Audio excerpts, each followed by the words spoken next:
Buenas tardes, hermanos y amigos.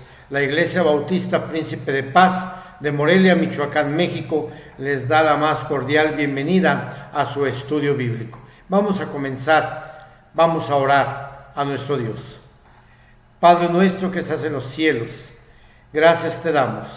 Te damos gracias por este día que nos has permitido vivir y por este día que has permitido que nos reunamos para aprender más acerca de tu palabra, Señor.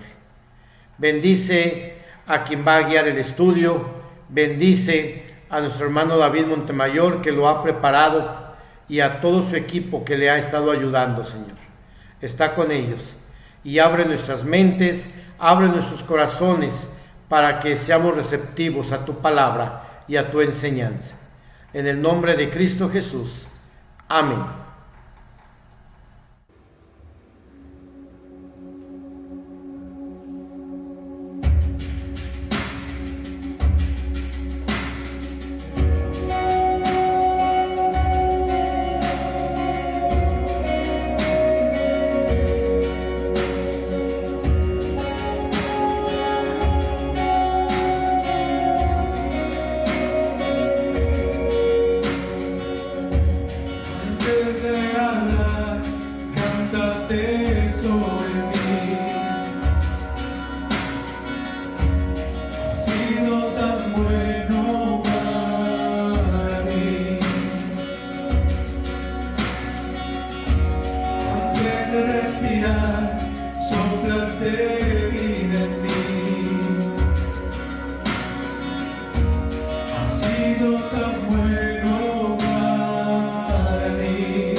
Hace unos días estudiamos que la Gran Comisión es uno de los principales compromisos que todo discípulo de Cristo tiene con su Señor.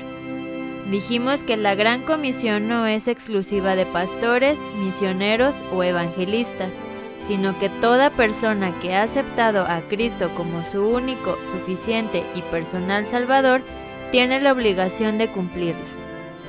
Y Jesús se acercó y les habló diciendo: Toda potestad me es dada en el cielo y en la tierra. Por tanto, id y haced discípulos a todas las naciones, bautizándolos en el nombre del Padre, y del Hijo, y del Espíritu Santo, enseñándoles que guarden todas las cosas que os he mandado. Y he aquí, yo estoy con vosotros todos los días hasta el fin del mundo. Mateo capítulo 28, versículos del 18 al 20. Iniciaremos un recorrido muy simple por la historia de las misiones en el mundo. Esto nos llevará varios domingos y conoceremos varios misioneros y su trabajo. Después de la Reforma, hubo pocos intentos de parte de los protestantes de predicar el Evangelio a aquellos que no conocían a Jesucristo. Calvino, de los reformadores, tal vez fue el más misionero. Envió varios misioneros a Francia y formó un grupo de 4 evangelizadores a los que envió en 1555 con la misión de establecer una colonia y evangelizar a los indios de Brasil. El proyecto fracasó y tuvo un final trágico. En el siglo XVII se tuvieron algunos intentos misioneros, aunque dispersos. A excepción de las colonias norteamericanas, ninguno de los proyectos fueron permanentes. En 1661, George Fox, de la Iglesia de los Cuáqueros, envió un grupo de hermanos a China, pero no les fue posible llegar a su destino. Años después, Justiniano von Waitz, el primer misionero luterano, viajó a Surinam, en la costa atlántica de América del Sur, donde entregó su vida en un esfuerzo fallido por establecer una misión allí. En el siglo XVIII se tiene el primer gran esfuerzo misionero de los protestantes. Los luteranos Philip Jacob Spener y August Hermann Frank fueron los primeros en interesarse en la predicación del Evangelio. Frank, que era profesor de la Universidad de Halle, convierte ese plantel en el centro de evangelismo y misiones en el extranjero. Sin embargo, las misiones en el extranjero no eran bien aceptadas. Las misiones recibieron un gran impulso cuando el rey Fernando IV de Dinamarca solicita misioneros de Halle, Alemania, para evangelizar a la gente de sus colonias extranjeras, en particular los de Trockenberg, en la costa del sudeste de la India. Se ofrecen como voluntarios Bartolomé Siggenwald y Enrique Ploskow, y así nace la misión danesa Halle. En 1714 se abre la Universidad Misionera de Copenhague, donde se preparó Hans Egede, que en 1722 establece una colonia misionera en Groenlandia. En 1750, Christian Frederick Schwartz, de la Iglesia Luterana, fue a la India, donde sirvió con fidelidad durante 48 años hasta su muerte. Gran parte de su carrera misionera viajó por la costa de la India, predicando el Evangelio y estableciendo iglesias, trabajo que fue posible por el dominio que tenía de varios idiomas. Aunque soltero y sin hijos, tuvo un gran ministerio entre los niños. En Tangier llegó a tener una iglesia con 2000 miembros. Al morir, ya no hubo suficientes misioneros que quisieran continuar su trabajo, por lo que el esfuerzo se fue desvaneciendo.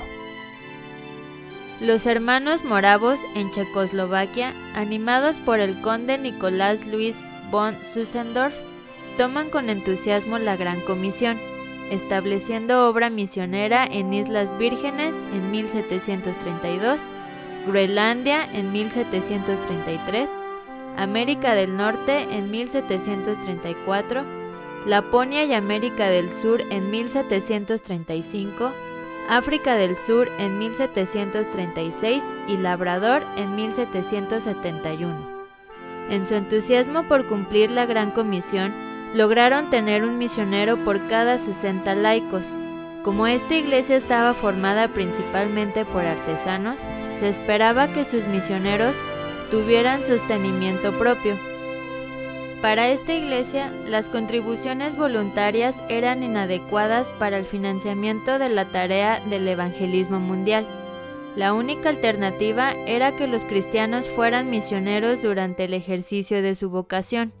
Estos misioneros establecían comercios y empresas productivas, por lo que no solo extendían el evangelio, sino que también mejoraban la economía. John Eliot fue uno de los primeros misioneros entre los indígenas norteamericanos. Nacido en Inglaterra, llegó a Massachusetts en 1633, cuando esta colonia tenía apenas 2 años de fundada.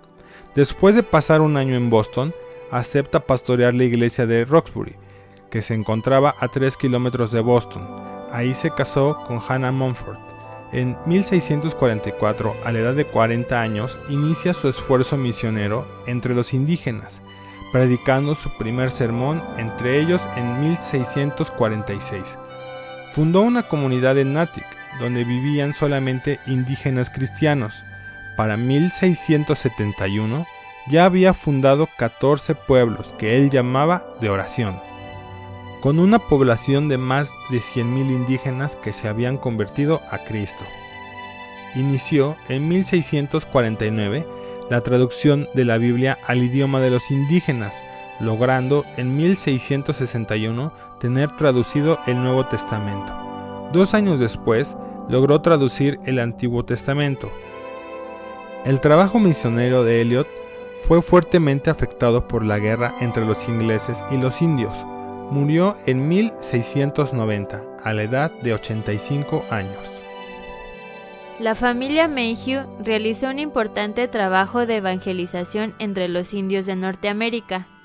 Thomas Mayhew padre llegó a Norteamérica en la década de 1630, estableciéndose en la isla de Viña de Marta. Su hijo Thomas estudió para el ministerio siendo ordenado antes de cumplir los 25 años de edad. Ambos, apoyados por el resto de la familia, se dedicaron a predicar el evangelio entre los indios de Norteamérica. Antes de 10 años de haber empezado su ministerio, tenían ya casi 300 convertidos. Thomas Mayhew Jr. se convirtió en un prometedor misionero, pero en 1655 decidió abandonar a su esposa y sus hijos y partir a Inglaterra con la intención de hacer trabajo misionero en todo el mundo. Nunca más se supo de él. Parece ser que murió en un naufragio. Thomas Mayhew padre se hizo cargo del trabajo misionero, siendo muy bien aceptado por los indios. Murió a los 92 años de edad. Su nieto, John Mayhew, continuó la obra y después de su muerte, Experience Mayhew, de la 4ª generación, se encargó de la obra durante 32 años más. David Brainerd, uno de los misioneros más importantes entre los indígenas de Norteamérica. Su misión se resumía en llevar el evangelio a las esparcidas tribus de indígenas nómadas. Nació en 1718 en Haddon, Connecticut. Queda huérfano de padre a los 8 años y su madre muere cuando él tenía 14. A los 20 años vuelve a Haddon para estudiar en el hogar de un pastor anciano. A los 21 años ingresa a la Universidad de Yale. Nunca se sintió a gusto en esa universidad y después de hacer un comentario acerca de uno de sus profesores es expulsado. En 1742 responde a un llamado de un sermón del predicador Ebenezer Pemberton y decide participar en las misiones entre los indígenas norteamericanos, convirtiéndose en agente de la Sociedad de Escocia para la propagación del conocimiento del cristianismo en Estados Unidos. Trabajó en Kaunamik, Nueva York, posteriormente en Pensilvania, al norte de Filadelfia. Después, a lo largo del río Susquehanna, viajó a Crosswick Sound, Nueva Jersey. Fue a Northampton, Massachusetts, donde pasó sus últimos meses de vida. Murió a la edad de 29 años a causa de una tuberculosis. David Zeisberger, misionero moravo a los indígenas. Trabajó entre grandes penurias durante 63 años. Comenzó su ministerio en 1744 en el valle del río Hudson. Debido a la opinión pública adversa a la evangelización de los indígenas, pronto fue hecho prisionero y se encontró en la cárcel, donde estuvo por 7 semanas. También sufrió los prejuicios contra su fe, ya que los moravos eran considerados como una secta y despreciados por las demás denominaciones protestantes. En 1746 establece una aldea indígena cristiana llamada Nanhanen en Pensilvania. En 1775, al comienzo de la guerra contra los franceses y los indígenas, una banda los atacó, quemando la aldea y matando a 11 personas. Después se trasladó a Ohio, donde por algún tiempo vivieron en paz y con prosperidad. En 1781, durante la Revolución Norteamericana, acusaron a Zeisberger y a los indígenas de espionaje. Los indígenas fueron evacuados y llevados al río Sandusky, donde casi mueren de hambre. En la primavera siguiente, un centenar de estos indígenas cristianos volvió a su aldea en Ohio. Mientras estaban allí, una compañía de la milicia norteamericana capturó y asesinó a 90 de ellos, 29 hombres, 27 mujeres y 34 niños. Al final, se establece en Ontario. Muere en 1808 en Ohio mientras trabajaba entre los indígenas. Estos son algunos de los primeros misioneros protestantes. No están todos. Estos hombres estuvieron dispuestos a dejar su país, su comodidad, sus amigos y en algunos casos su familia. Otros llevaron a su esposa e hijos con ellos, en medio de incomodidades y carencias. Tenían el único deseo de obedecer a su Señor y Salvador. Había tal amor por su prójimo que estuvieron dispuestos a realizar todos los sacrificios con tal de predicar las buenas nuevas de salvación, para que otros también tengan vida eterna. Espero que estas vidas nos inspiren para que nosotros tengamos el deseo de cumplir la gran comisión. En las siguientes clases seguiremos estudiando la historia de las misiones en el mundo. Dios les bendiga.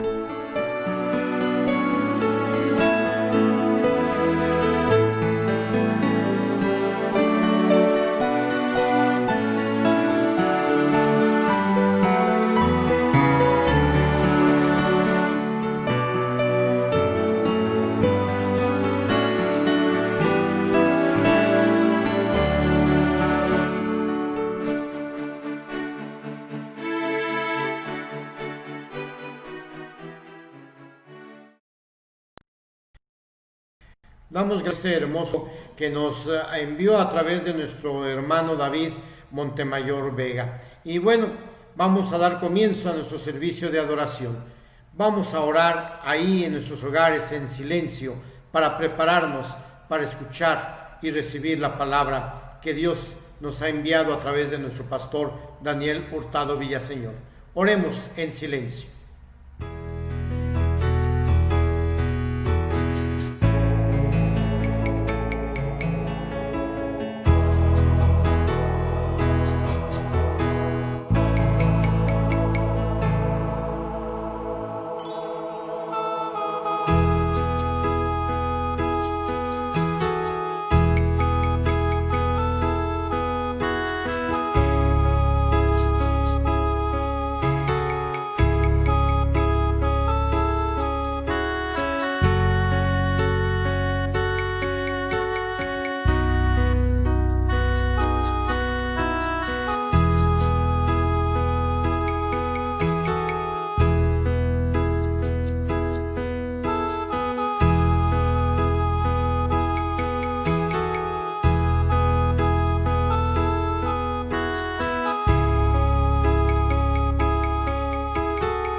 Una vez más estamos ante ti, Padre, y en estos momentos, Señor, queremos poner en tus manos este servicio de adoración a ti.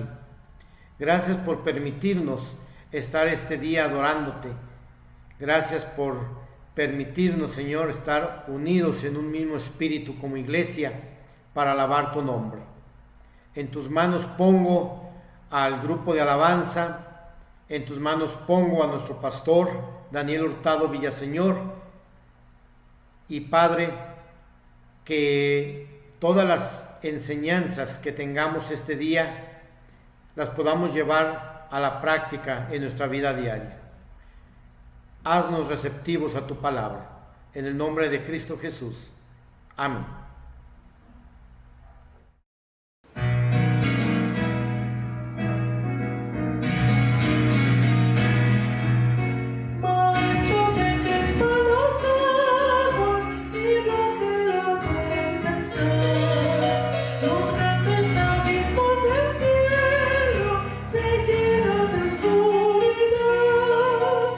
No ves que te merecemos, puedes dormir.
Hermanos, abramos nuestras Biblias en el libro de Santiago, en el capítulo 1, versículos del 2 al 4.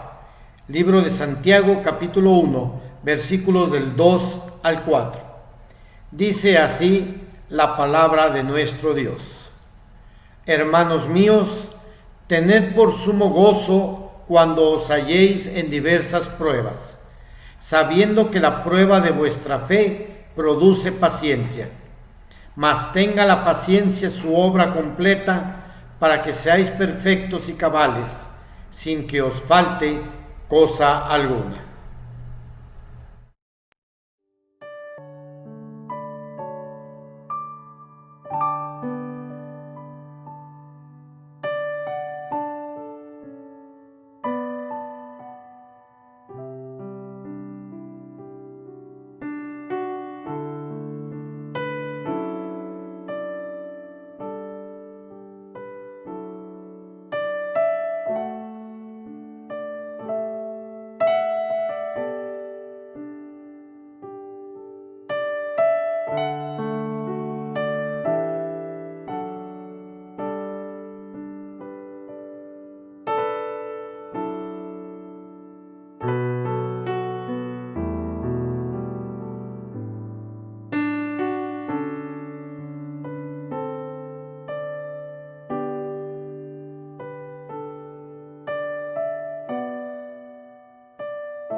Con ustedes, amigos que nos siguen por nuestra página de la Iglesia de Príncipe de Paz.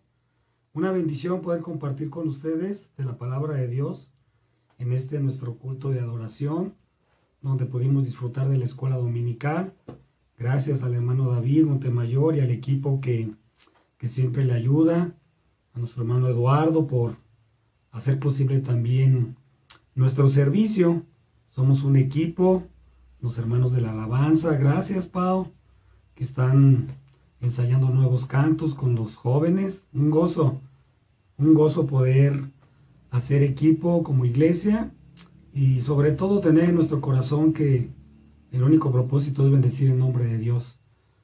Y en este mediodía, amigos y hermanos que están constantes en nuestros servicios de adoración, quiero compartir con ustedes acerca de superando las pruebas. Y pensé en este tema porque pruebas, luchas y conflictos en todo el mundo y durante todo el tiempo va a haber o ha existido. Y superarlas es parte de la vida cristiana, superarlas es parte de aquel que tiene fe en el que es el vencedor, que es Cristo Jesús. Él nos dice en su palabra: confiad, yo he vencido al mundo. Él es el vencedor. Y si Él está en nuestra vida, si nuestra fe está bien puesta en Él, yo creo que cualquier prueba que pueda atravesarse en nuestro camino, en nuestra vida, puede ser superada con la ayuda de Dios, cualquiera. Y Santiago escribe una carta, precisamente una carta circular, a los cristianos que estaban pasando persecución en el primer siglo, que estaban pasando tiempo difícil. Y Santiago escribe en el capítulo 1, ahí si quiere usted abrir su Biblia juntamente conmigo, que esté preparado con su Biblia en mano. Dice la Escritura en Santiago, capítulo 1, versículos 2 al 4. Y la palabra de Dios dice así: hermanos míos, tened por sumo gozo cuando os halléis en diversas pruebas, sabiendo que la prueba de vuestra fe produce paciencia, mas tenga la paciencia su obra completa, para que seáis perfectos y cabales, sin que os falte cosa alguna. Las pruebas tienen un propósito, las pruebas tienen un fin. En ocasiones, como alumnos, yo creo que varios profesores se encuentran en ese dilema con sus alumnos cuando es tiempo de exámenes cada semestre o bimestre. Y los alumnos han de decir, pues, ¿qué es el propósito de un examen, de una prueba? Hablando escolarmente. No es que el profesor sea malo o quiera hacerlo sentir mal. Yo creo que la intención de una prueba, un examen, es medir qué tanto ha avanzado durante ese periodo de estudio, qué tanto ha aprendido en ese tiempo, y cuando se esté terminando su carrera de medicina, pues no tenga temor a agarrar un bisturí y hacer una cirugía. Cuando sea un profesor, estar en un aula, esté capacitado para enseñar a los alumnos. Es un proceso. Y en la vida cristiana, pues también, y en nuestra vida física y en nuestra vida familiar, en nuestra vida terrenal, querramos o no, van a venir pruebas en nuestra vida. Por eso hoy quiero compartir con ustedes cómo podemos superar esas pruebas. Estoy seguro que no hay uno de nosotros que no haya pasado por momentos difíciles en la vida, por circunstancias donde inclusive pueda ser difícil confiar y esperar en Dios. También debemos estar claros que somos victoriosos desde el principio, porque el Señor Jesús está con nosotros. Él prometió estar con nosotros todos los días. Todas estas situaciones, cuando hemos puesto y creído en un Jesús que venció la muerte, en un Jesús que venció la cruz, podemos entender que cualquier prueba o circunstancia o batalla que venga a nuestra vida es ganada en el nombre del Señor.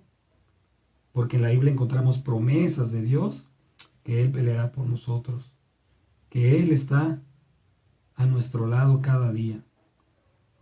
Pero al pasar por esto necesitamos saber y comprender ciertos puntos. Quiero compartir con ustedes, hablando de Santiago, porque aquí está hablando que tenemos que estar con gozo cuando nos encontremos en una prueba.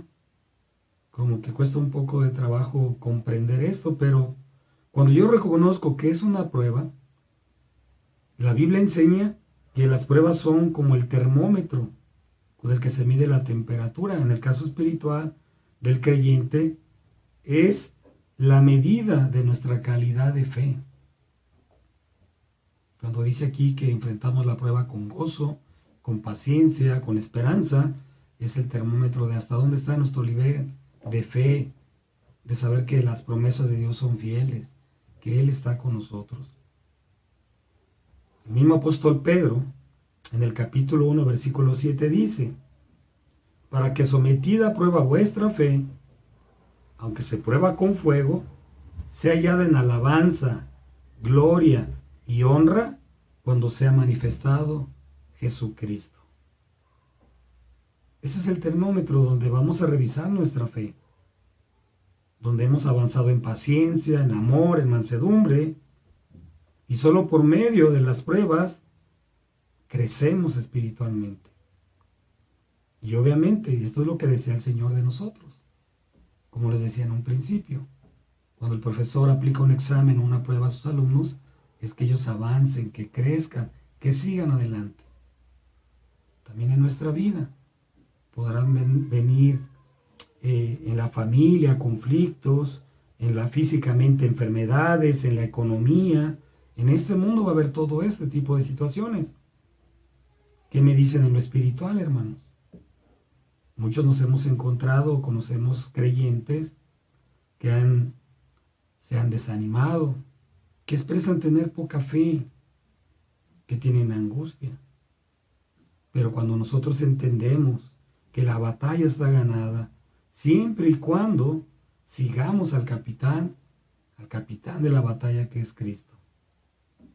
Al entender que es una prueba, reconocemos también que entramos en una batalla espiritual y física que tiene repercusión en nuestra vida. Les digo, puede ser una prueba de enfermedad, puede ser en el trabajo, en la familia, con los hijos, en el matrimonio. Pero el Señor tiene un propósito en todo esto, que sigamos al que va al frente de la batalla. El apóstol Pablo lo entendía muy bien y le escribe a los hermanos de Corintio, ahí en la segunda carta a los Corintios, en el capítulo 2, versículo 11. Fíjense lo que dice la Escritura, hermanos. Segunda a los Corintios 2, versículo 11. Para que Satanás no tenga ventaja alguna sobre nosotros, pues no ignoramos sus maquinaciones. Esa es una batalla que tenemos que enfrentar al enemigo. conociendo sus técnicas de ataque. El apóstol Pablo les dice, para que él no tenga ventaja alguna sobre nosotros. Por lo tanto, para obtener la victoria necesitamos estar atentos al mejor estratega de guerra, al Señor Jesús, a nuestro capitán. Él dejó una promesa antes de ascender al cielo. Iba a dejar al Espíritu Santo para que morara en cada uno de nosotros. Que Él sea quien guíe nuestros ojos y nuestros oídos y nosotros podamos escuchar lo que realmente Dios quiere que escuchamos y no escuchar al enemigo, en entrar en desánimo, en angustia, cuando estamos pasando la prueba, de que Dios no nos escucha, de que Dios no responde. ¿Cuál es la estrategia del enemigo? Nosotros debemos estar atentos a las pautas que dicte nuestro capitán, a los tiempos del Señor. Voy a compartir en el devocional que van a pasar en la convención que el tiempo de Dios es perfecto. Él nunca llega tarde en ninguna situación. Y hablaba un poco del Evangelio de Juan, capítulo 11, donde Marta y María, hermanas de Lázaro, mandan llamar al Señor Jesús, que su hermano estaba enfermo. Y el Señor Jesús retardó su visita a tal grado que Lázaro tenía ya 4 días en el sepulcro. Y llega Marta y le dice, si hubieras estado aquí, Señor. Y el Señor Jesús nunca llega tarde. Él quería hacer algo mayor, que la gloria de Dios se manifestara no solamente en Lázaro, en Marta y María, sino en toda Betania. Tenemos que entender los tiempos del Señor. Era una difícil prueba para la familia de Marta, María y Lázaro. Muy triste.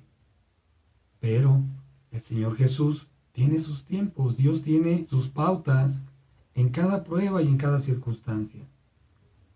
Nosotros debemos entender que la prueba durará justo el tiempo necesario.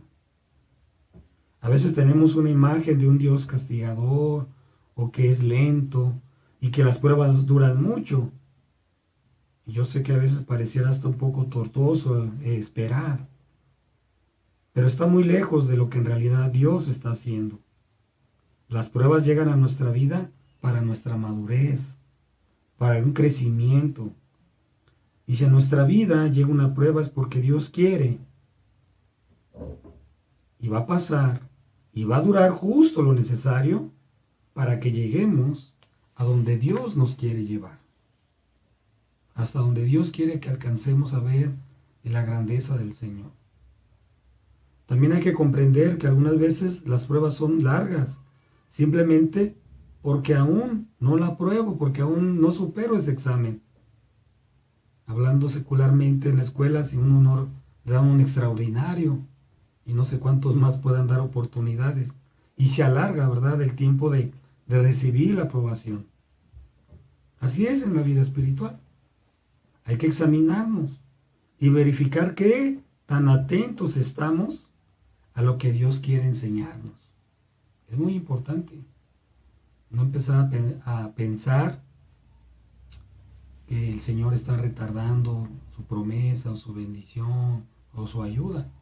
También muchas veces tengo que examinarme qué tanto estoy yo avanzando entendiendo el propósito de esta situación. Otra cosa, hermanos, que dice aquí Santiago es que cuando enfrentamos una prueba es con gozo y que tiene un propósito. Debemos entender que no hay prueba que no podamos superar. Eso es por fe y eso es creer en un Dios grande. Que no hay prueba que no podamos superar. El Señor nos conoce. Conoce nuestro corazón, nuestras virtudes y nuestras debilidades. El Señor conoce nuestra fortaleza y también nuestro límite. Nunca nos colocará en una prueba que no podamos salir aprobados. La Biblia lo dice en 1 de Juan 5:3. Si ustedes buscan en su Biblia, en 1 de Juan 5:3 dice, pues este es el amor de Dios, que guardemos sus mandamientos, y sus mandamientos no son gravosos, no son pesados. Y cuando andamos en su mandamiento, puedo entender y aprobar cualquier situación. Sin contar que Él nos coloca en pruebas donde Él mismo nos dará la salida. El Señor nos dará la respuesta. Lo único que debemos hacer es consultarle en sus mandamientos, es la Biblia, oír atentamente, rendir nuestra voluntad y ejecutar su voluntad en nosotros. En Mateo 11, 28 y 29 me gusta mucho ese pasaje, cuando ya sentimos que la carga es pesada, cuando a veces queremos inclusive dejar el camino porque pareciera muy difícil. Recuerda este pasaje, amigo. Recuerda este pasaje, hermano, hermana. Dice la palabra de Dios en Mateo 11, 28 y 29. Venid a mí, todos los que estáis trabajados y cargados, y yo os haré descansar. Llevad mi yugo sobre vosotros y aprended de mí, que soy manso y humilde de corazón, y hallaréis descanso para vuestras almas. Qué hermoso saber que cualquier prueba que pueda llegar a nuestra vida, podemos salir vencedores. El Señor Jesús nos hace esa invitación, que vayamos a Él si ya estamos muy cargados, muy trabajados. Y un yugo es unirse al Señor, un yugo es amarrarse fuertemente con Él. Y cuando uno se siente que ya no puede, el Señor nos dice, vamos, tenemos que seguir. Por último, queridos hermanos, debemos entender que la prueba es una bendición para nuestra vida, aunque parezca complicado entenderlo. Santiago nos lo dice, que debemos encontrarnos en gozo. Entender que la prueba es una bendición para nuestra vida. ¿Saben por qué? Porque la prueba es la muestra verdadera de que voy en el camino correcto. Es una prueba, una marca, hermanos, que vamos en el camino correcto. El Señor Jesús habla en Mateo 7. Dice, entrad por la puerta estrecha, porque ancha es la puerta, y espacioso el camino que lleva a la perdición, y muchos son los que entran por ello. Porque estrecha es la puerta, y angosto el camino que lleva a la vida, y pocos son las que la hallan. Entonces, cuando el camino parezca estrecho, parezca apretado y difícil, vamos en el camino correcto, hermanos, en el camino de bendición. A veces el camino, aparte de estrecho, parece lleno de carbones ardientes, de fuego, porque quema. Pero ¿saben qué? La Biblia habla de que a veces hay fuego purificador. Cuando estemos en prueba, debemos que dar gracias a Dios, porque vamos al crecimiento. Y el Señor nos va a fortalecer. Además, si el enemigo está tratando de hacerte caer, buscando que te equivoques, que busque la puerta ancha donde todo parece cómodo, donde busques el camino espacioso porque ahí parece más fácil andar, tenemos que entender que si es un enemigo no querrá lo mejor para nuestra vida, que quiere desviar nuestra mirada del Señor, que quiere confundirnos, y precisamente cuando llega la prueba a nuestra vida, es ahí donde nosotros tenemos que superarla en el nombre del Señor. Alguien dijo, ¿de qué sirve un guerrero si no hay guerra? ¿De qué sirve un guerrero si no hay con quien pelear? Los cristianos tenemos que ver las pruebas como bendición de Dios, ya que las bendiciones de Dios se ven en las pruebas, así como lo dice Santiago, como lo dicen varios escritores de la Biblia, grandes héroes de la fe, como podemos ver en Abraham, cuando Dios le dice, dame a tu hijo, el único. Vemos cómo sube a Monte Moria con la fe de que Dios le iba a ayudar a vencer esa prueba. Y Dios no le falló a Abraham. Justo cuando iba a sacrificar a su hijo en un altar, aparece un cordero en una zarza. La gracia del Señor. Él nos dará la salida. Por eso yo creo y estoy seguro que nosotros podemos también superar cualquier prueba si el Señor está con nosotros. Muchas veces el estar bien, si no tenemos problemas económicos, físicos, con la familia, en el trabajo, aún con las amistades o nuestra vida personal, entonces, ¿dónde mostrará Dios su gloria?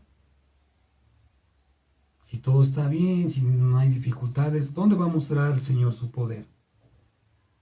Les decía en un principio, en el Evangelio de Juan, me gusta mucho ese pasaje, porque era una gran prueba que estaba pasando la familia de Lázaro. El Señor Jesús con sus amigos, Marta, María y Lázaro, ya le habían llamado, ya le habían avisado, habían enviado mensajeros que Lázaro estaba muy enfermo. ¿Y qué pasó? Ustedes saben la historia, queridos hermanos y amigos, del Evangelio de Juan capítulo 11. Lázaro muere, pero créanme, Dios o el Señor Jesús nunca llegó tarde. El tiempo del Señor es perfecto. Y si leen la Biblia, en este pasaje del Evangelio de Juan, sabrán el resultado. Lázaro sale del sepulcro, resucitado con poder y la gloria de Cristo Jesús en su vida. Dura prueba para la familia, pero notemos que con Cristo Jesús sí se pueden superar las pruebas, por muy fuertes que sean. De allí, Él trae las bendiciones, sin contar que las pruebas superadas son las que sirven de testimonio para llevar a muchos a los pies del Señor.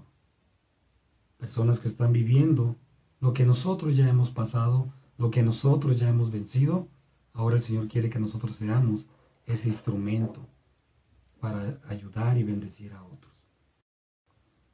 Es necesario que los cristianos pasemos por situaciones difíciles para que Él muestre su poder y gloria y su dominio sobre las cosas, sobre la economía, sobre la enfermedad, sobre todo. El Señor es el que gobierna las cosas. El Señor quiere que nosotros seamos un instrumento en sus manos y aceptemos las pruebas en alabanza y adoración. Pues estas, les digo, luego serán de testimonios para glorificar su nombre. Yo espero, queridos hermanos, que este tiempo que muchas familias están pasando de prueba puedan ser superadas en el nombre del Señor. Cualquier prueba que usted quiera mencionar, para Dios no hay nada imposible. Sigamos adelante, hermanos. Yo sé que no es fácil esperar, pero cuando vemos los resultados hay gozo. Y ahora puedo compartir, como yo les decía hace unos días, lo que he creído hace 22 años, lo que he predicado y lo que he visto, un Dios grande y maravilloso en nuestra vida. Y ese es el Señor que quiere también ser parte de su familia y que ha prometido estar en medio de nuestra iglesia y que Él es fiel para hacerlo. Dios les bendiga, queridos hermanos.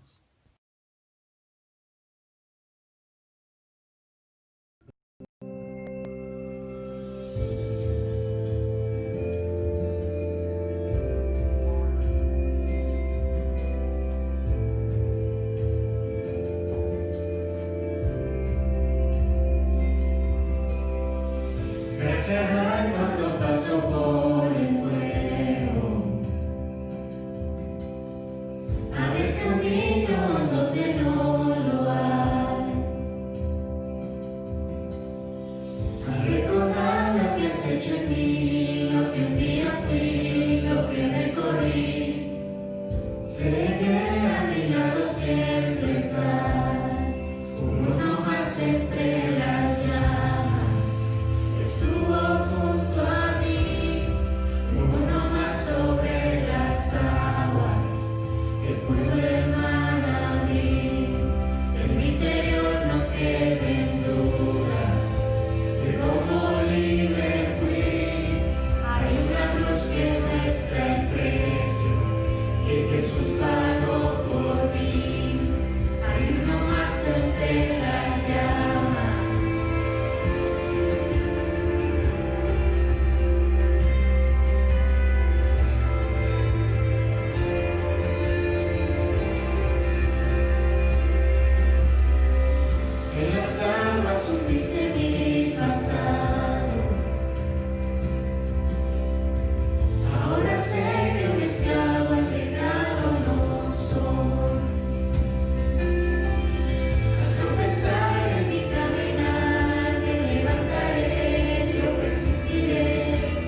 nombre igual al nombre de Cristo,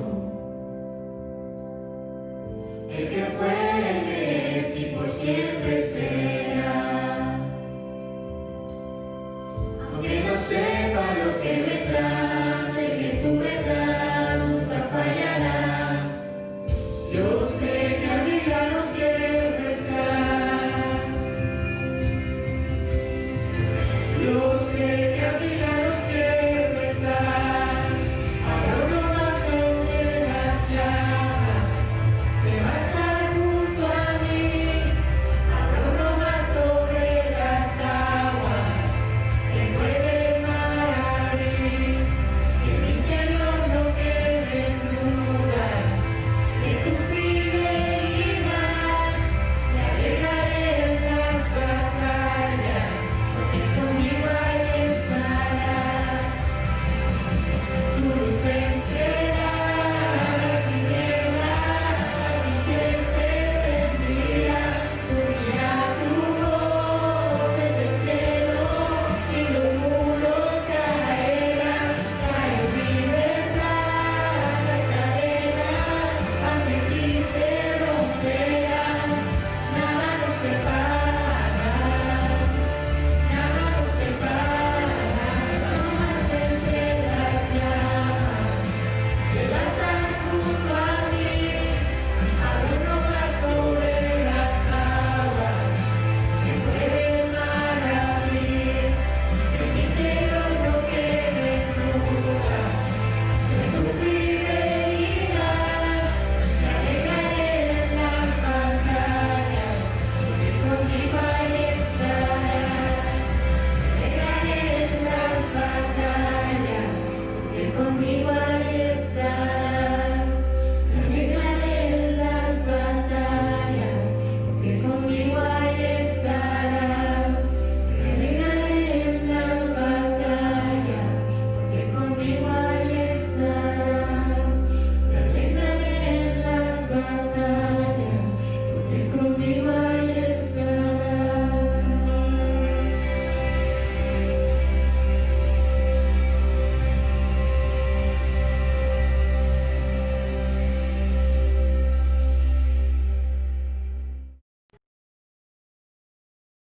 Damos gran mensaje a través de nuestro pastor, el hermano Daniel Hurtado Villaseñor.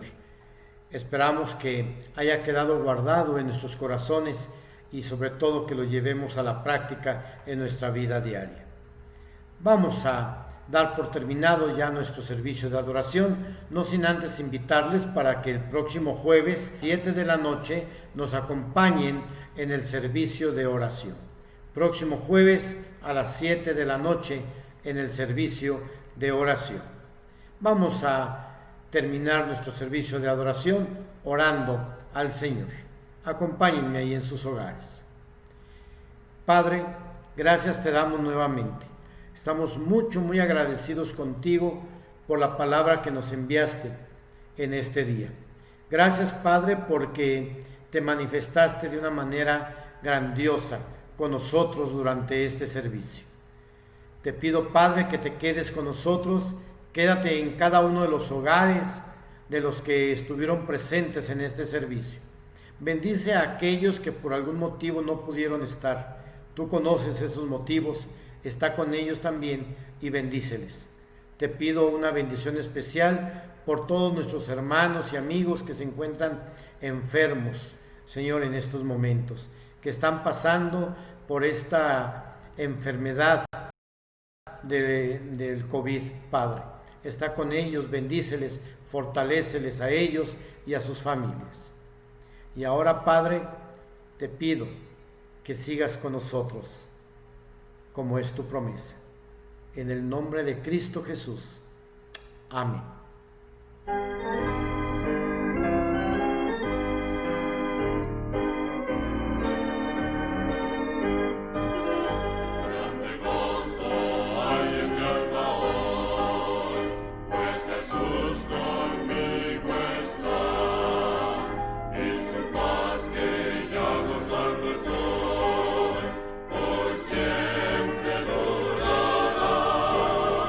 Grande gozo para mí.